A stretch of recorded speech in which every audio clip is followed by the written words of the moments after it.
কলকাতার ট্রেন নিয়মিত চলাচল করছে, কিন্তু কোচবিহার এয়ারপোর্ট থেকে কোচবিহারের বিমান কিন্তু বন্ধ হয়ে গেল। শ্রী নিশীথ প্রামাণিক তার হাত ধরে কিন্তু বিমান চলাচল শুরু হয়েছিল। 3 বছর কিন্তু প্লেন কিন্তু চললো, 9 সিটের প্লেন, তোমরা নিশ্চয়ই জানো। যে তখন বর্ষাকালে তো কাজ হবেই না, শীতকালে দেখা যাক কী হয়। এই এয়ারপোর্টের পাশে বয়ে গেছে যে নদীটি, এই নদীর উপর দিয়ে যদি কালভার্ট হয় তাহলে পশ্চিমবঙ্গের এটি কিন্তু প্রথম এয়ারপোর্ট হবে যেটা মানে নদীর উপর দিয়ে রানওয়ে হচ্ছে। শীতকালে হয়তো কাজ হতে পারে। কথা হচ্ছে কোচবিহার বিমানবন্দর।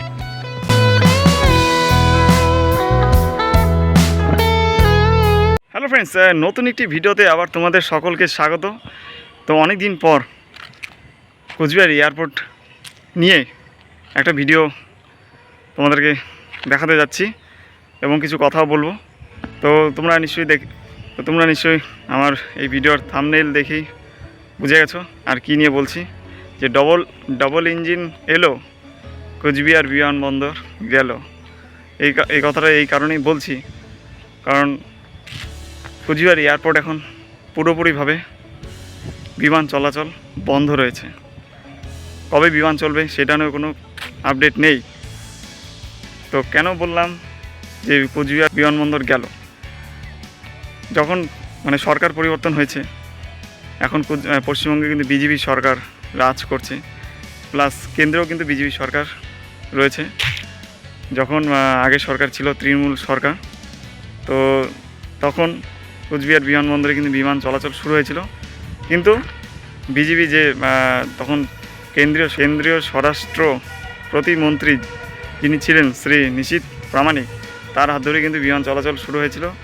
3 বছর কিন্তু প্লেন কিন্তু চললো, 9 সিটের প্লেন, তোমরা নিশ্চয়ই জানো। প্লেন চালু হয়েছিল 21শে ফেব্রুয়ারি 2023 সালে। 3 বছর ধরে বিমান চললো কন্টিনিউ। তারপরে 3 বছর পর 2026 সালে ফেব্রুয়ারি মাসে বিমান চলাচল বন্ধ হয়ে গেছে। পরে আবার বিমান চলাচল শুরু হলো, মে মাস পর্যন্ত বিমান চললো কোনোরকমভাবে। তারপরে বিমান কিন্তু এখন পুরোপুরিভাবে বন্ধ রয়েছে, একদম সম্পূর্ণভাবে বন্ধ। তো আজ হলো আগস্ট মাসের 3 তারিখ। তো জুন জুলাই বিমান চলাচল পুরোপুরি বন্ধ। কবে বিমান চলবে সেটা নিয়ে কোনো আপডেট নেই। হ্যাঁ, এটা একটা ভালো খবর শোনা গেছে যে আমাদের পশ্চিমবঙ্গ সরকার একটা বাজেট ঘোষণা করেছেন যে 10 কোটি টাকা, সেটা হলো কোচবিহার এয়ারপোর্টে পাশ দিয়ে বয়ে গেছে যে মরাতস্যা নদী, সেই নদীর উপরে একটা কালভার্ট তৈরি করা হবে, যাতে কোচবিহার এয়ারপোর্টের রানওয়ে যাতে একটু লম্বা হয়। তার ফলে বড় বড় প্লেন কোচবিহার এয়ারপোর্ট থেকে চলাচল করতে পারবে। এখন এই কালভার্টের কাজ কবে শুরু হয় সেটা এখন দেখার বিষয়, যেহেতু এখন বর্ষার সিজন, এই সময় তো কাজ শুরু হবে না।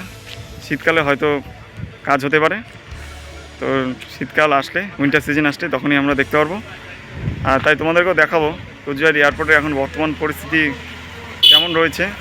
তো সেটা তোমাদেরকে, যেটা বামুনহাট সেকশনের যে লাইন রয়েছে সেখানে গিয়ে তোমাদের কোচবিহার এয়ারপোর্টের পরিস্থিতি এখন কেমন রয়েছে সেটাও দেখাবো। প্লাস যে নদীর উপর দিয়ে কালভার্ট হবে সেই নদীটাও তোমাদেরকে একবার দেখাবো। আর এই নদীর উপর দিয়ে যদি কালভার্ট হয় তাহলে পশ্চিমবঙ্গের এটি কিন্তু প্রথম এয়ারপোর্ট হবে যেটা নদীর উপর দিয়ে রানওয়ে হচ্ছে। তো এখন হলো ডাবল ইঞ্জিন সরকার তো এলো, এখন তো চুপচাপ। তো তার আগে সরকার থাকতে তো কত না কথা শোনা গেছে, যে এখন যে প্রাক্তন মুখ্যমন্ত্রী শ্রীমতী মমতা বন্দ্যোপাধ্যায় যখন ছিলেন, তাকে কিন্তু অনেকেই বলেছিল যে তিনি কেন্দ্রের সাথে সহযোগিতা করছেন না, তার জন্যই হয়তো কোচবিহার এয়ারপোর্ট আজ অচল হয়ে পড়ে আছে। তাই এখন তো কেন্দ্র রাজ্য তো এক হয়ে গেছে, কেন্দ্রেও বিজেপি, পশ্চিমবঙ্গেও বিজেপি আছে, রাজ্যেও বিজেপি আছে। তো তবু কেন কোচবিহার এয়ারপোর্ট এখনও অচল রয়েছে সেটাই এখন প্রশ্নচিহ্ন হয়ে দাঁড়িয়েছে। এই প্রশ্নটা শুধু আমার না, সকলেরই। তাই ভাবলাম তোমাদেরকে এই ভিডিওর মাধ্যমে কথাটা বলি, ঠিক আছে? তো চলো দেখা যাক আমাদের কোচবিহার এয়ারপোর্টে এখন কেমন দেখতে। আর চারিদিকে জঙ্গল, যেখান থেকে কথা বলছি এখানেও দেখছি পিছনে জঙ্গল হয়ে গেছে, যেহেতু কোচবিহার এয়ারপোর্টে এখন প্লেন বন্ধই আছে। পরিষ্কার পরিচ্ছন্ন করে কী আর হবে, তাও যতটুকু পারি দেখাচ্ছি।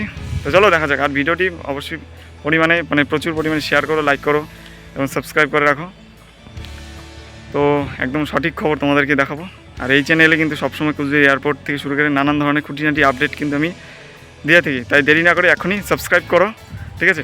তো চলো দেখা যাক। এই দেখো, এটা হচ্ছিল কোচবিহার এয়ারপোর্টে ভিতরে যাওয়ার রাস্তা। আর এখান থেকে কিন্তু দেখা যায় টার্মিনালের মানে যে ঘরটা। আর দেখো কত বড় বড় গাছ হয়ে গেছে, দেখাই যায় না। ওই দূরে একটু জুম করছি, সেখানে কিন্তু দেখা যাচ্ছে কোচবিহার বিমানবন্দর। দেখলে কি অবস্থা। তো চলো এখন তোমাদেরকে দেখাচ্ছি একদম সামনের থেকে কেমন এখন দেখায় কোচবিহার বিমানবন্দর, কি হলো ভিতরে, কি কাজ হচ্ছে নতুন, সেটাই দেখাচ্ছি। চলো আসলাম এই সাইডে। তো এটা হলো Bamanhat to New Coochbehar rail line. তো আর এইদিকে কিন্তু বাঁদিকে দেখা যাচ্ছে কুচবিহার এয়ারপোর্টের টার্মিনাল। তোমাদেরকে দেখো কুচবিহার এয়ারপোর্টের বর্তমান পরিস্থিতি এখন কেমন রয়েছে সেটাই তোমাদেরকে একবার দেখাচ্ছি। দেখো কুচবিহার বিমানবন্দর কিন্তু এখন পুরোপুরিভাবে বিমান চলাচল বন্ধ রয়েছে।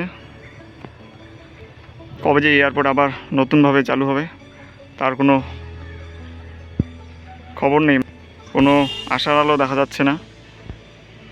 তাই কুচবিহার এয়ারপোর্ট কিন্তু আবার জঙ্গল হয়ে গেছে, তো মেনটেন্স তো হচ্ছেই না। তো এখন তোমাদেরকে এমন একটি প্লেসে নিয়ে যাবো, যখন ভিডিওর শুরুতে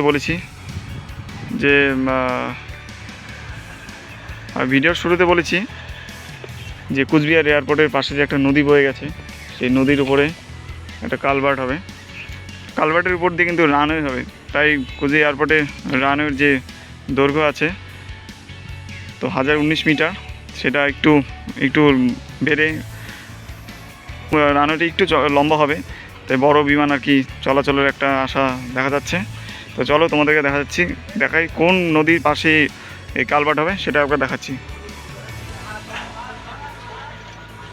আর আমার এই ভিডিওটি যারা দেখছো অবশ্যই সাবস্ক্রাইব করো, মানে লাইক করো, আর আমার চ্যানেলকে অবশ্যই সাবস্ক্রাইব করতে কিন্তু ভুলবেন, ঠিক আছে? তো চলো যাওয়া যাক ওই নদীর পাশে। এই নদীর ওখানে যাচ্ছি, তো এরকম ভিডিওতে দেখিয়েছি, তো এই ভিডিওটি একবার দেখাচ্ছি। দেখো কোথায় হবে কাজ, এখনও কাজ শুরু হয়নি, যেহেতু এখন বর্ষাকালে তো কাজ হবেই না, শীতকালে দেখা যাক কী হয়। আর কিন্তু এয়ারপোর্টের কিন্তু ওয়াল দেখা যাচ্ছে।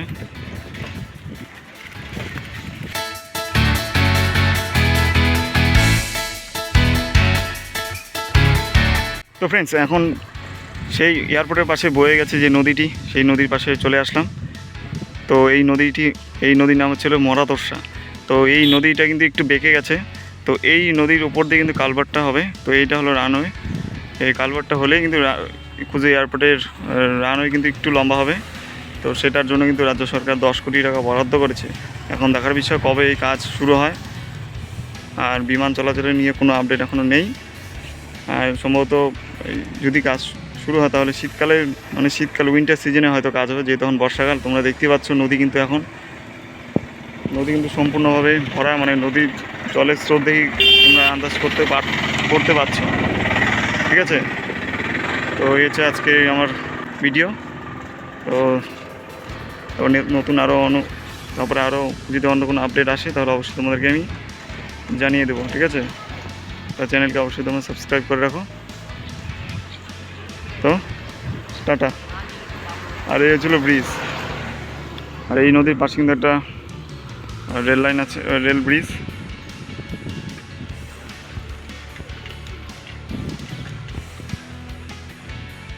তো তোমরা যারা কুচবিহার থাকো তারা তো অবশ্যই এই জায়গাটি চেনো।